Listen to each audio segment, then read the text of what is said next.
6장 사람이 동력이다. 잘 알려진 농담 중에 플로리다에 땅을 사라는 중개인의 말을 믿지 말라는 것이 있다. 자칫하면 속아서 늪지대를 살 수 있기 때문이다. 제이와 내가 보지도 않고 땅을 살 정도로 어리석은 풋내기는 아니었지만 플로리다의 늪지대 정도는 아니라도 비가 오며 물이 들어차는 저 지대인 줄 알면서도 우리는 그곳을 샀다. 여러 차례에 걸쳐 조금씩 매입한 1마일 길이의 그 부지는 오늘날 아메이 본사가 되었다. 에이다의 우리 집에서 멀지 않는 풀튼 스트리트 맞은편으로 난 고속도로 주위에 수백 에이커의 나대지가 있었다. 낡은 주유소 건물과 함께 그곳 땅 몇 에이커를 사서 첫 사옥으로 사용했는데 지금은 그 지역 전체에 아메이 본사 건물과 공장이 들어서 있다. 처음 몇 에이커를 살 때만 해도 아메이가 이토록 성장해 300에이커, 약 36만 평을 다 쓰게 될 줄은 상상조차 하지 못했다. 다행히 그 땅은 개발 대상에서 제외된 채 우리가 필요로 하게 되기 전까지 수십 년간 허허벌판으로 남아 있었다. 부지 주변으로 그랜드 강이 흐르고 비가 오면 대부분의 땅에 물이 넘쳐났기 때문에 건물을 짓기에는 부적합했다.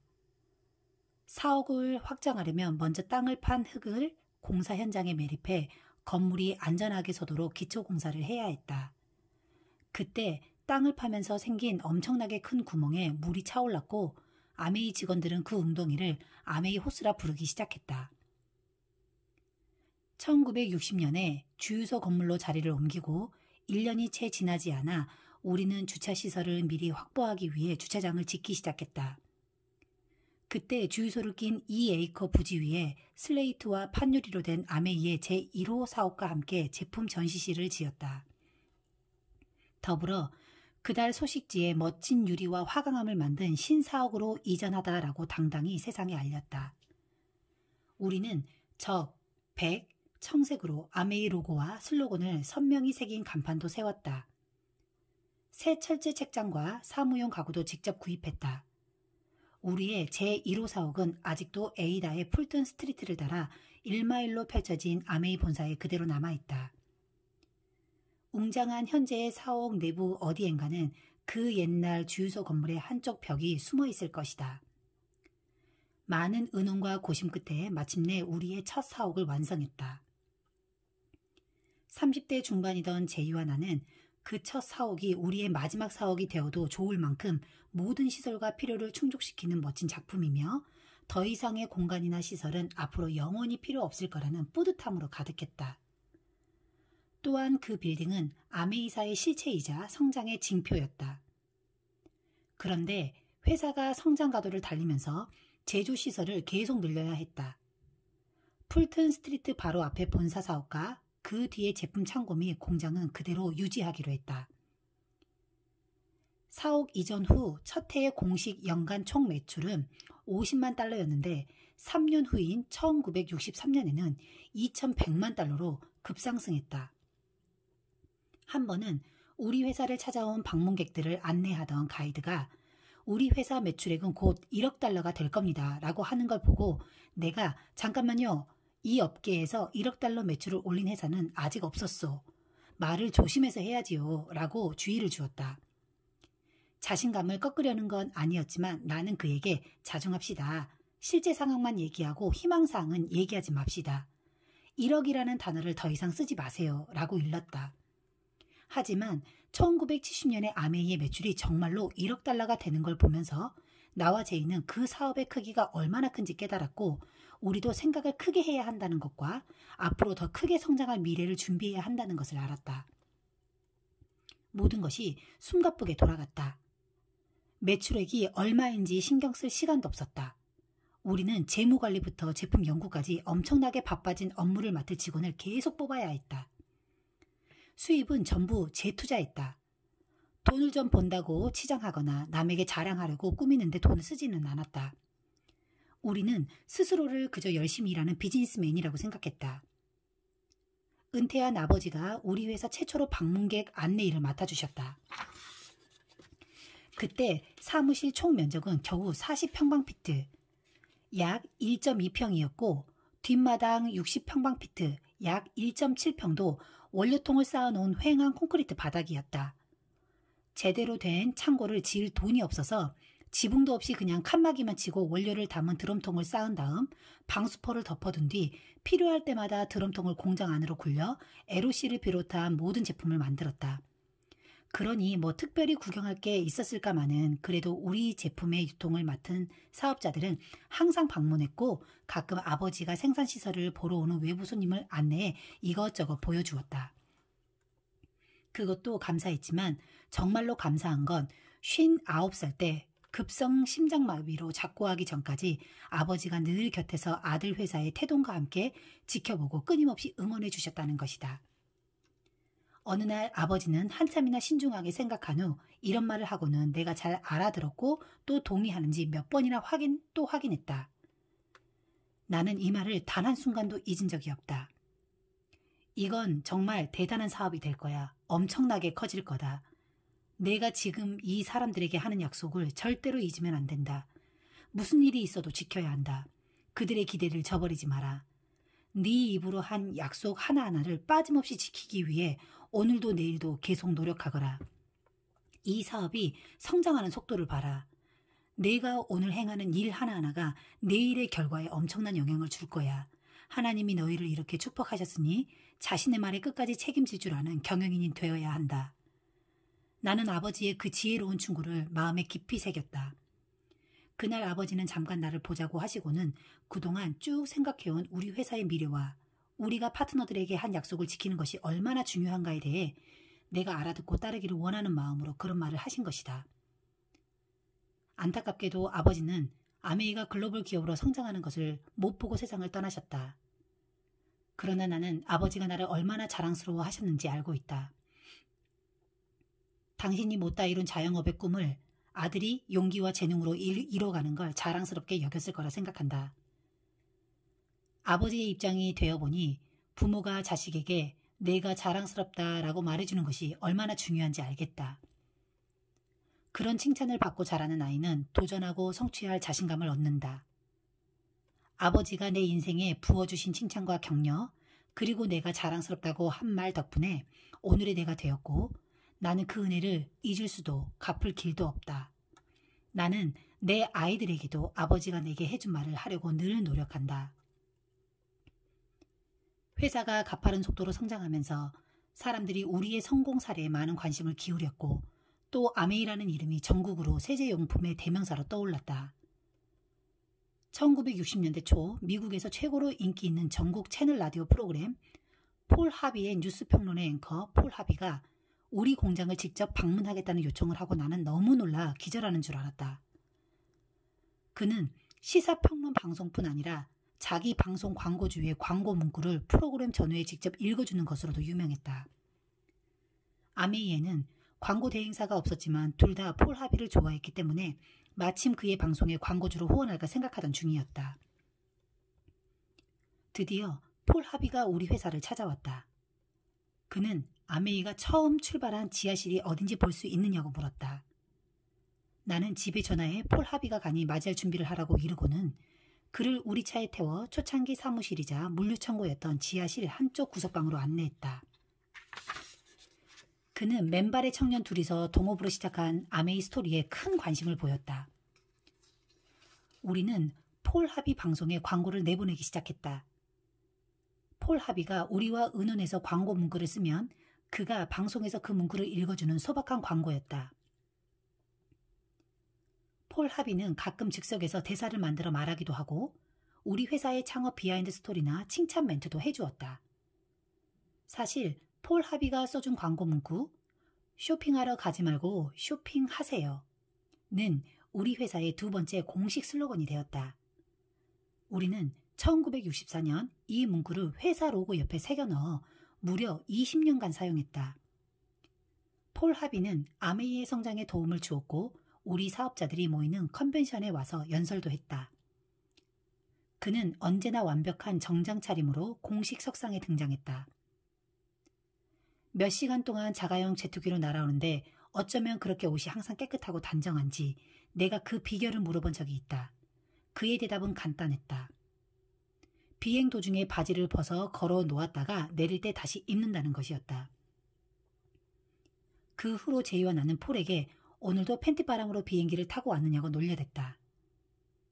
폴 하비의 방송 외에도 우리는 세터데이 이브닝 포스트에 광고를 실어 아메이를 알렸다.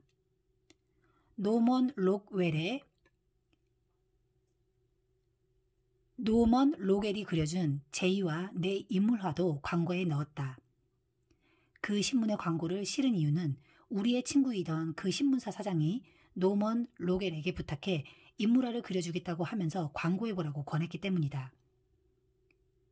1960년대 초 당시 미국의 간판 앵커 폴 하비가 아메이를 좋게 말해주고 또 인기 있는 대중지 세터데이 이브닝 포스트에 광고가 실리면서 아메이의 인지도는 한층 높아졌다. 1980년대 초에도 아메이는 유명 배우 밥 호프의 목소리로 라디오와 TV에 이미지 광고를 했다. 나중에 알았지만 우리 회사 최고의 광고 모델은 사실 아메이 사업자들이었다. 점점 더 많은 사업자가 아메이 비즈니스를 시작하고 나아가 그들이 후원한 파트너가 늘어나면서 아메이는 계속 성장했다. 하지만 사업자 수가 늘어나는 것으로 끝이 아니라 그들이 취급할 제품이 늘어나야 성장이 지속될 수 있으므로 제이와 나는 신제품 연구 개발에 모든 노력을 집중했다. 우리가 처음 만든 제품은 모든 사람이 쓰고 재구매도 빨리 일어나는 가정용 세제류였다. 우리가 출시하는 신제품은 모두 잘 팔렸다. 그러나 각 사업자가 자신의 한정된 고객에게 한정된 제품만 전달할 수밖에 없다면 장기적인 매출 신장에 한계가 생기는 법이다. 그래서 우리는 지속적으로 신제품을 출시하기 위해 많은 노력을 기울였고 신제품 연구개발 전담 부서도 따라 만들었다. 이후 8년간 아메이 제품의 가지수는 100개로 늘어났고 이들 제품은 미국 전역으로 팔려나갔다. 무엇보다 독자적인 특장점이 있고 어디에서도 살 수 없는 독보적인 제품군과 더불어 소비자 만족 보증 제도를 보장하는 회사의 지원에 힘입어 아메이 사업자들은 점포나 사무실 없이도 자신 있고 안전하게 제품을 전달할 수 있었다. 우리 회사의 뛰어난 제품력은 독립 사업자뿐 아니라 듣도 보도 못한 미시건주 서부 시골 마을에 달랑 건물 하나, 공장 하나를 갖고 있던 아메이 자체를 알리는 역할도 했다. 다들 에이다가 어디야? 아메이가 뭐야? 라고 고개를 갸우뚱하던 그때 우리는 재미있는 홍보 전략을 세웠다. 그랜드 레피지에 사는 지인에게 버스 한 대를 구입해 붉은색, 하얀색, 파란색으로 칠한 다음 아메이 제품 전시라고 쓰고 그 옆에 반짝이는 집안을 위한 비범한 생각이라는 홍보용 문구를 써넣어 여기저기 운행하게 했다. 궁금해하는 사람들을 위해 구경 대환영, 무료 전시라는 메시지도 잊지 않았다. 그뿐 아니라 운전기사를 고용해 미국 전역을 돌게 했고 특히 교통량이 많은 곳이나 시내 중심지에 주차하게 했다. 사업자들은 고객을 버스로 데려와 제품을 보여주고 생산 과정이나 제품의 효능 시연을 볼 수 있게 안내했다. 홍보 버스 운행이 매출 신장에 실제로 얼마나 효과가 있었는지는 알 수 없지만 특이하게 생긴 이 랩핑 버스는 홀로 외로이 회사와 제품을 홍보해야 했던 아메이 사업자들에게 이런 회사와 제품이 정말로 있음을 고객에게 자랑스럽게 알리는데 도움을 준 것이 분명하다. 아메이 사업자들이 성공하기 위한 제1의 필수 조건은 제품력이다. 우리가 홍보버스를 운영한 이유는 회사 입장에서 사업자들을 돕는 방법 중 하나였기 때문이다. 사업자의 성장을 도와야 회사도 성장한다는 아메이의 경영원칙을 적용한 셈이다. 사업자들이 우리에게 아무도 아메이가 뭔지 들어본 적이 없다는군요. 아메이란 회사가 존재하기는 하느냐는 의심까지 받는걸요? 라며 고충을 털어놓았기 때문에 그들의 비즈니스를 도울 도구로서 홍보버스를 운행한 것이다. 제이와 나는 아메이 회사와 제품을 홍보하는데 헌신하는 사업자들에게 늘 감사하는 마음을 가지고 도우려는 노력을 게을리하지 않았다. 사실 우리의 파트너 사업자들은 우리를 믿고 인생을 건 것이나 마찬가지다. 아메이가 성공해야 사업자들이 성공한다. 또 회사가 성공하려면 사업자들이 성공해야 한다.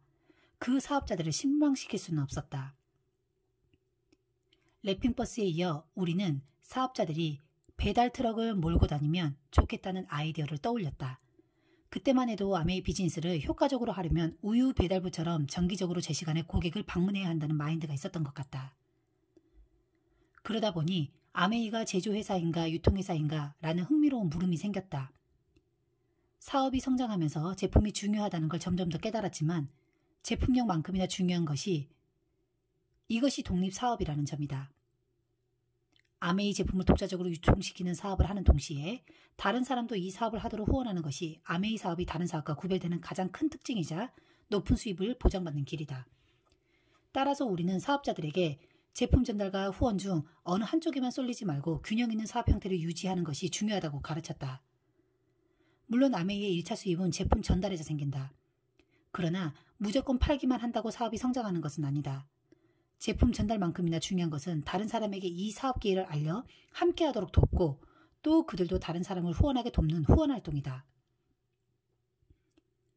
나는 사업자들을 돕기 위해 전국 각지를 돌아다니며 미팅을 지원하는 일에 중점을 두었다. 예를 들어 피닉스에 있는 한 사업자가 사람들을 집으로 불러 모으면 내가 그곳으로 달려가 사업 설명을 대신 해주었고 후원도 도왔다. 적을 때는 한두 명, 많을 때는 수십 명까지 모였다. 아메이의 이미지가 좋은 곳에서는 많은 사람이, 그렇지 않은 곳에서는 적게 모였다. 아메이 초기에는 주로 그 전에 우리와 뉴트라이트 사업을 하다가 함께 옮겨온 사업자들의 네트워크를 통해 사업을 확장했다. 그들은 이미 미국 전역에 네트워크가 있어서 아메이 사업을 넓게 펼치는 데 큰 도움을 주었다. 제이와 나는 뉴트라이트 사업을 하던 방식으로 아메이 사업을 시작했다. 즉, 한 사람과의 관계를 시작으로 해서 그 사람이 아는 사람, 또 그 다음 사람, 이렇게 네트워크를 확장해 나가는 방식이다. 아메이에서 가장 성공한 리더 중 몇 명은 제이와 내가 뉴트라이트 시절에 후원한 파트너 사업자들이다.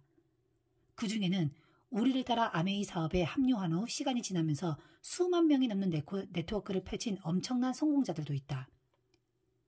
아메이 초기에 우리가 직접 후원한 파트너들 중에 월터 베이스가 있다. 그는 그랜드 레피지에서 라디오 방송국 중 가장 큰 우드 라디오 방송국에서 영업 담당 부장으로 일할 때 제이와 나를 알게 되어 후원을 받았다. 그가 늘 이발을 하러 가는 그랜드 레피지 호텔 지하 이발소에 프레드 한센이라는 이발사가 있었다. 월터는 프레드와 그의 아내 버니스를 후원했다.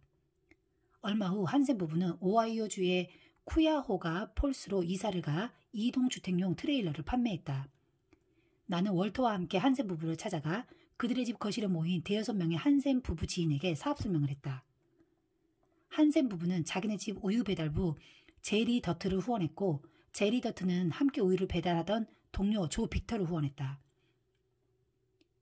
또 제리는 뉴욕주의 롬에서 유치장 간수로 일하던 찰리 머시도 후원했다.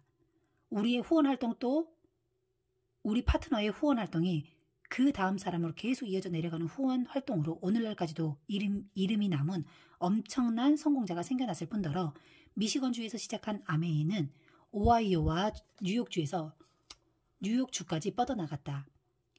다음은 아메이 동그라미의 기원이다. 아메이를 하는 사람이면 누구나 마케팅 플랜을 설명할 때 그리는 동그라미에 익숙하다.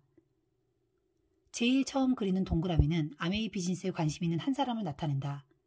거기에 옆으로 몇 개의 선을 이어 또 동그라미를 붙이는데 이때의 각 동그라미는 처음 동그라미에 해당하는 사람이 후원하는 사람들을 의미한다.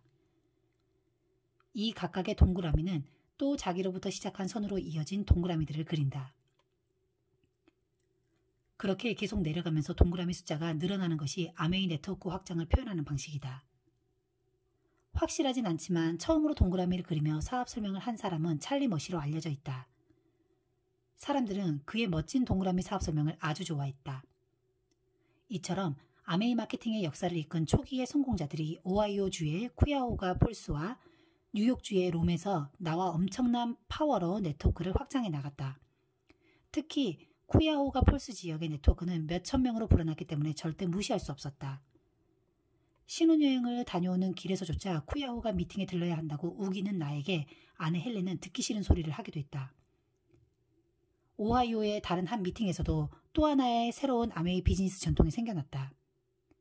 3,000명 이상이 모인 켄턴 지역의 사업 설명회 미팅에서 내가 제리 더트를 소개했는데 먼저 제리를 소개하고 나중에 그의 아내를 소개했다. 그런데 나중에 제리가 나를 옆으로 부르더니 그렇게 소개하면 안 되죠. 제리 앤 에일린 더트 부부라고 해야 옳아요. 내 아내 에일린도 엄연히 내 동업자라고요. 라고 지적했다. 옳은 충고였다. 그때부터 아메이 비즈니스 리더들을 호명할 때는 기혼자의 경우 반드시 부부의 이름을 동시에 부르고 글로 표기할 때도 둘의 이름을 같이 넣는다. 1964년 제리 앤 에일린 더트 부부는 아메이 역사상 최초로 다이아몬드 핀 레벨을 성취했다. 어디서 어떻게 뿌린 작은 씨 하나가 얼마나 큰 성과를 맺을지 아무도 모른다. 피닉스의 한 작은 미팅이 그 좋은 예다. 그곳을 다녀온 후 얼마 지나지 않아 나는 캘리포니아 주의 부에나 파크에 있는 뉴틸라이트 본사 근처에서 사업 설명을 하고 있었다. 그런데 예전에 피닉스 미팅에 왔던 한 남자가 버스를 타고 그곳 부에나 파크까지 온 모양이었다. 내가 이 미팅을 들어도 되는지 모르겠네요 하면서 미팅장 안으로 선뜻 들어오지 못하는 그에게 나는 아메이 사업을 하실 의향이 있으세요? 라고 물었다. 그는 그럼요 라고 대답했고 나는 그럼 어서 들어오세요 라고 했다. 설명회가 끝난 뒤 그는 회원 등록을 하고 사업 시작 안내서와 제품을 구입했다. 수표를 써주고 자리를 뜨면서 그는 월요일까지는 수표를 처리하지 말고 기다려주세요. 집에 돌아가 계좌에 돈을 넣어야 해요 라고 부탁했다. 얼마 후 나는 그의 집을 찾아가 차고에서 SAA 상자를 의자 삼아 모여 앉은 열댓 명 앞에서 사업 설명을 했다. 그 소박한 모임이 북부 캘리포니아 1호 아메이 사업 미팅이었다. 은행 잔고가 몇 달러도 안 될 정도로 가난했던 프랭크 앤 리타 들라이즐 부부의 아메이 사업은 이처럼 미약하게 출발했지만 그 후 그들은 엄청나게 큰 네트워크를 세운 빅 리더로 성공했다. 당시 나는 자주 집을 떠나 여기저기 돌아다니며 사업을 했다. 하지만 나는 파트너와 사람들을 만나러 먼 길을 여행하는 거 일로 생각하지 않았다. 사람들과 어울리는 것을 좋아하고 내 타고난 성격 때문이기도 하지만 나는 놀라운 열정과 긍정적인 마인드로 전국 각지로 네트워크를 넓히기 위해 노력하는 사람들과 함께한다는 사실만으로도 신이 났고 그들이 존경스러웠다. 1972년이 되자 아메이는 연매출 1억 8천만 달러를 기록하며 가히 폭발적으로 성장했다. 그러나 한 가지가 빠져 있었다. 뉴틸라이트 사업을 하면서 경험한 대로 앞으로 꾸준히 안정적인 성장을 이루려면 반드시 건강보조식품을 직접 제조해야 했지만 그걸 현실로 이루지 못하고 있었던 것이다. 뉴틸라이트 제품이 최고라는 확신이 있었기에 우리는 그들에게 연락해 혹시 우리에게 그 브랜드를 팔 의향이 있는지 물어보았다. 제이와 내가 뉴틸라이트 판매 사업을 하던 1950년만 해도 우리에게 그 회사는 정말 대단해 보였다. 그런데 20년이 지난 1972년 뉴틸라이트의 매출은 2,500만 달러에 불과했다. 그동안 우리가 해낸 결과와 비교해보니 뉴틸라이트는 더 이상 대단해 보이지 않았다. 우리가 칼 램버그 박사를 만나 뉴틸라이트의 전 제품을 우리가 취급하고 싶은데 의향이 어떠신지요? 라고 묻자 그는 의외로 긍정적인 반응을 보였다. 사실 뉴틸라이트는 과거와 같은 파워를 갖고 있지 못했다. 우리가 떠난 뒤 영입한 사업팀이 갈피를 못 찾고 헤매던 터라 우리의 인수 제안에 칼은 호의적인 입장이었다. 충분한 토의 끝에 인수를 확정한 우리는 캘리포니아로 가서 비교적 공정한 가격으로 인수 계약에 서명했다. 칼은 가족과 직원들은 물론 우리를 불러 뉴틸라이트가 이제 아메이 소유가 되었음을 축하하는 파티를 열어주었다. 여기까지는 좋았는데 문제는 기존의 뉴틸라이트 사업 리더들을 만나면서 생겼다. 아메이 출발 이후 13년간 업계 내의 경쟁도 있었고 뉴틸라이트에서 아메이로 옮겨온 사람들도 있었다. 그러다 보니 몇몇 뉴틸라이트 리더가 우리를 자기네 사람들을 빼앗아간 원흉으로 생각해 곱지 않은 시선을 보냈다. 그들에게 우리는 아메이가 아니고 댐웨이란 빌어먹을 방식이었다. 그런데 회사의 요청으로 200명 정도의 톱 비즈니스 리더가 모인 회의에서 그간 곁에서 사업을 돕던 칼의 아들 샘 램보브가 뉴틸라이트의 매각 사실을 발표했다. 그는 뉴틸라이트의 마케팅 플랜을 해치지 않고 오히려 개선하겠다고 약속한 회사에 양도했노라고 말하면서 제이와 리치라는 이름을 불렀다. 야유하는 소리가 있었는지 기억나지는 않지만 확실히 박수 소리는 없었다. 모두들 황당해했다. 제이와 내가 그 많은 사람들 앞에 나가 싸늘한 분노의 눈초리를 받으며 우두커니 서 있던 장면이 생생하다. 참으로 적대적인 분위기였다. 그럼에도 우리는 앞으로 두 회사의 화합을 위해 우리가 어떻게 할 것인지 계획과 목표를 밝혔다. 우리는 분쟁이 생긴다면 반드시 해결하겠다고, 반드시 더 나은 비즈니스가 되게 해주겠다고 약속했다. 정말 힘든 순간이었다. 회의가 끝난 후 몇몇 사업자와 함께 아메이 사업의 현황에 대해 대화를 나눴다. 그들은 그동안 우리가 이룬 성공의 크기와 아메이의 규모에 입을 다물지 못했다. 전국 방방 곳곳을 다니며 사업 설명을 하고 미팅과 연설을 하는 것이 내 일이었다. 미국 전역을 한 바퀴 돌면서 사업자가 어느 정도 있는지, 그런 지역이면 어디든지 중간에 내려서 사람들을 만났다. 각지에 정기적인 사업자 모임이 늘 있었기 때문에 나는 스케줄에 맞춰 미팅에 참석해 연설을 했다. 정기 미팅이 없는 지역에서는 아메이 본사 직원들이 미팅을 주관하고 내가 스피치를 했다. 언젠가 제리더트가 나를 쿠야호가에서 열린 대규모 컨벤션에 연사로 초청했을 때 해준 값진 조언이 기억난다. 내가 제리에게 무슨 주제로 스피치를 할까요? 아메이 비즈니스에 대해 얘기할까요? 라고 묻자 그는 이렇게 대답했다. 아니요. 자유와 자유기업에 대해 말해주세요. 그게 우리가 듣고 싶은 주제예요. 아메이 사업을 어떻게 하는지는 다 알아요. 그 얘기는 우리도 할 수 있어요. 왜 이 사업을 해야 하는지 그걸 가르쳐주세요.